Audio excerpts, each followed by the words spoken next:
السلام عليكم ورحمة الله وبركاته. يا صباح الخير، يا صباح السعادة. كتير قوي بنبقى مش عارفين نعمل أكل إيه. ما عندكيش حاجة في التلاجة. الحاجات اللي موجودة عندك في التلاجة قليلة قوي. هعمل معاكم النهاردة وصفة حلوة وبسيطة وسهلة واقتصادية كمان، كل ده في وقت واحد. ازاي؟ تعالى اقول لكم. هعمل معاكم النهارده كفتة بانيه.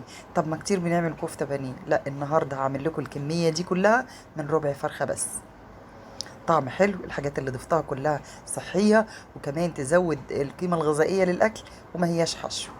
كفتة الفراخ البانيه النهاردة بطريقة حلوة جدا، منفوخة زي ما انتم شايفين وسبايسي. يلا بينا نشوف المكونات.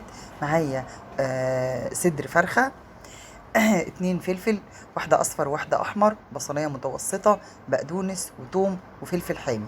دي مكونات الكفتة اللي موجودة عندي، مش هستخدم حاجة أكتر من كده.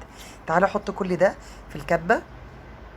حطيت الخضار الاول وفرمته فرم ناعم زي ما انتم شايفين كده. هسيبه بميته، وبعد كده افرم ربع الفرخه اللي موجوده عندي اللي هو الصدر، وهنزل ده على ده.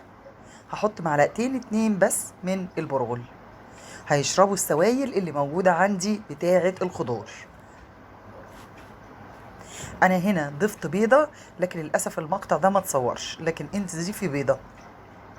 البيضه مش هتبقى سوائل زي ما انت متخيله وتخلي الكفته سايله معاكي، لا. البيضه بتجمع الحاجه وتلمها مع بعضها، بتديها هشاشه، ما بتبقاش مكتومه، وفي نفس الوقت بتعلي القيمه الغذائيه. بصوا ده ربع الفرخه اللي عندنا. شايفين الكميه بقت عامله ازاي؟ ما شاء الله، من الخضار اللي احنا حطيناه، وحطينا بيض، وكمان حطينا البرغل.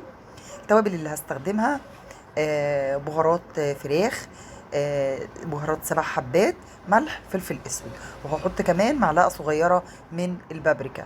هتديني لون حلو قوي للكفته بتاعتي، وكمان طعم حلو، وخصوصا لما تبقى بابريكا مدخنه. قطعت الكفتة بتاعتي وحطيتها في الخلطة دي اللي هي الحار مقرمشة. طبعا تقدري تستخدمي بقسماط، فيجيتار، اي نوع انت عايزاه. وبنزلها في زيت غزير درجة حرارة متوسطة، وبيطلع شكلها بالجمال ده. بتنفخ معاكي وهي بتستوي، علشان خاطر البيضة اللي فيها وما هياش مكتومة، وفي نفس الوقت ما حطينالهاش بيكنج باودر.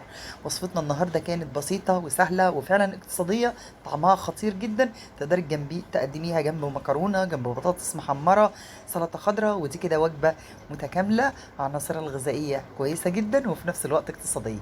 اشوفكم بخير في وصفة جديدة. السلام عليكم ورحمة الله وبركاته.